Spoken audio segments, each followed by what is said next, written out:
سڵاتان لێبێت ئەمە وانەی دووەمە لە کورسی فێربوونی سی شارپ لەم ڤیدیۆیە ڕوونکردنەوەیەکی خێرا لەسەر ڤیژوەڵ ستۆدیۆ دەدەم و ئەپلیکیشنێکی زۆر سەرەتایی دروست دەکەم. ئەمە ڕووکاری ڤیژوەڵ ستۆدیۆیە دوای کردنەوەی پرۆگرامەکە. بۆ دروستکردنی ئەپلیکیشنێکی نوێ لە سەرەتادا پێویستە بچینە فایل نیو پراجێکت.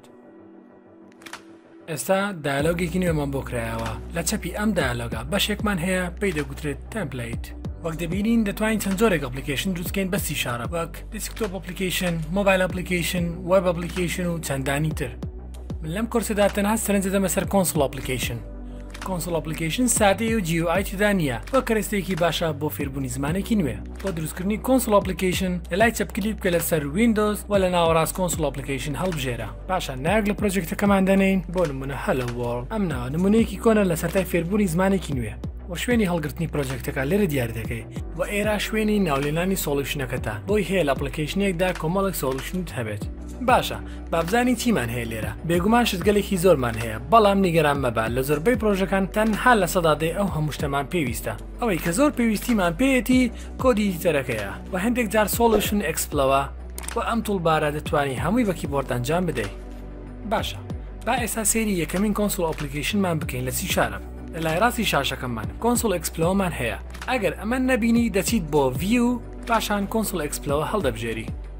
لە سەرەتادا ناوی سۆڵوشنەکەمان نووسراوە کە نیشانداد یەک پرۆجێکتمان هەیە و ئەوە پرۆجێکتەکەمانە ناوی هەلۆوۆدا و پاشان پرۆپێتس کە لە کاتێکی تردا باسی دەکەم. ئەمەش ریفرەنسە ئەمانە لە ئاستێکی بەرزتر باسییان دەکەم بۆ ئەوەی لێت تێک نەچێت. ئەوەی ئێستا بۆمان گرنگە پرۆگرام .cs کە لێرەدا دەست بە نووسینی کۆدەکان دەکەین. بابزانین چی ڕوودا لێرە. لە سەرەتای کۆدەکەمان کۆمەڵێکی یوزینگ ستەیتمنت هەیە. بابزانین ئەمانە چین و بۆچی بەکاردێن. پرۆجێکتەکەمان ناوی هەلۆوۆڵدە بۆیە ڤیژوەڵ ستۆدیۆ خۆی نیمسپێسێک دروست دەکات بە ناوی هەلۆوۆڵ. کاتێک ئێمە لەناو ئەو نیمسپێسە کۆد دەنووسین دەتوانین ئەکسس بکەین بەناو ئەو کلاسانێک کە لەناو ئەو نیمسپێسەدا نووسیمانە. بەڵام ئەگەر لە ناو نیمسپێسێکی تردا نووسرا بن ئەوە پێویستە بانگی بکەین بەهۆی کیبۆردی یوزینگ هەروەکو نیمسپێسی سیستەم کە لە ناو .NET فڕێموەرکدا هەیە. ڤیژوەڵ ستۆدیۆ خۆی ئەم پێنج یوزینگ ستەیتمنتە زیاد دەکات و سیستەم نیمسپێسێکە لە ناو .NET فڕێموەرک کۆمەڵێک کلاسی بەسوودیدا لەوانە کۆنسۆڵ system.collection.generic بەکاردێت بۆ کارکردن لەگەڵ لیست و کۆلەکشن و چەندان شتی تر. system.text بەکاردێت بۆ کارکردن لەگەڵ تێکست و کۆدینگ و چەند شتێکی تر. لە کۆتاییدا system.threading.tasks کە بەکاردێ بۆ مەڵتی ترێدینگ ئەویش بابەتێکی ترە بۆ وانەیەکی تر. لەم ئەپلیکیشنەدا ئیشمان بۆ چواردانەیە نییە. لە ئێستادا ئەوەی گرنگە بیزین ئەوەیە کە هەموو نیمسپێسێک و کلاسێک و میثۆدێک و چەندان شتی تر سکۆپیان هەیە. بابزانی سکۆپ چییە؟ سکۆپ واتە مەودای ئیشکردنی نیمسپێس یان کلاس یان هەر شتێکی تر کە ئەو کێرلی بریسەی هەبێت واتە هەرچی لەو کەوانەیە دەنووسی دەکەوێتە ناو نیمسپێسی هەلۆوۆڵد و هەرچی لە نێوان ئەو دوو کەوانەیە دەینووسی دەکەوێتە ناو کلاسی پرۆگرام. لە ناو نیمسپێسەکەمان کلاسێکمان هەوێت بە ناوی پرۆگرام. هەموو ئەپلیکیشنێک بەسی شارپ بنووسرێت کلاسێکی پێویستە بە ناوی پرۆگرام و فەنکشنێک بە ناوی مین. مین میثۆد سەرەتای دەستپێکردنی ئەپلیکیشنەکەمانە کاتێک کەڕەنی دەکەین و CL ڕاستەوە خۆ کۆدەکانی ناو مین میثۆد ئەکسیکیوت دەکات.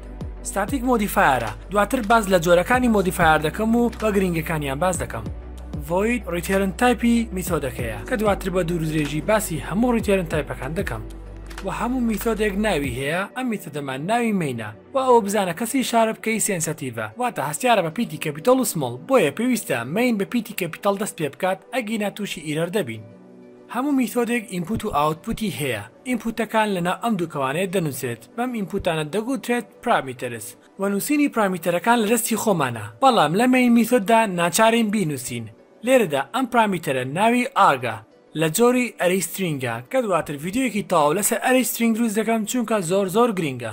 ئێستا دەست دەکەین بە نووسینی پرۆگرامێکی زۆر سادە لە سی شارپ کەواتە بابچینە ئێرە هەروەکو باسمان کرد سەرەتا کۆدەکان لە مین میثۆددا دەنووسرێن. کلاسێکمان هەیە بە ناوی کۆنسۆڵ کە بەکاردێت بۆ خوێندنەوەی داتا لە کۆنسۆڵ یان بۆ نووسینی داتا لە ناو کۆنسۆڵ. کۆنسۆڵ کۆمەڵێک میثۆدی هەیە. دەتوانین بچینی ناو میثۆدەکان بە دانانی نوکتەیەک. لێرە کۆمەڵێکشت دەبینی بەڵام میثۆدەکان چوارگۆشەیەکی مۆریان لە پێشە وەک میثۆدی بیب کە بۆ لەدانی دەنگێکە و میثۆدی کلێر بۆ خایانکردنەوەی کۆنسۆڵە. من لێردا میثۆدی ڕایدلاین بەکاردێنم کە بۆ نردنی نووسینە بۆ کۆنسۆڵەکەمان واتە بۆ سەر شاشە ڕەشەکەمان. بۆ ئەم میثۆدە بەویستی خۆمان پرامیتەرێکی بۆ دەنووسین بۆ نمونە هەلۆوۆرڵد. لە شوێنی ئەم پرامیتەرە هەرچی بنووسین دوارانکردنی پرۆگرامەکەمان لەسەر شاشە دەردەکەوێت. ستمنتەکان لە سی شارە پێویستیان بە کۆتایی پێهێنانە واتە ئەم دێڕە دەنووسم لێرە کۆتایی پێدێنم چۆن لە زمانی خۆمان نوکتە دادنین لە نووسیندا و پێویستە لە سی شارە سێمیکۆڵۆندا بنرێت. بە ئێستا ئەپلیکیشنەکەمان ڕام بکەین بۆ ڕەنکردنی پرۆگرامەکەمان پێویستە کۆنترۆل F5 دا بگرین. چی دەبینیت؟ بێگومان شاشەیەکی ڕەش بەم شاشەڕەشە دەگوترێت کۆنسۆڵ هەر بۆیەشە بەم جۆرە پرۆجێکتی دەگوترێت کۆنسۆڵ ئەپلیکیشن و تێیدا نووسراوە هەلۆ وۆڵد چونکە بەهۆی کلاسی کۆنسۆڵ نووسینمان نارد بۆ ئەم شاشەڕەشە.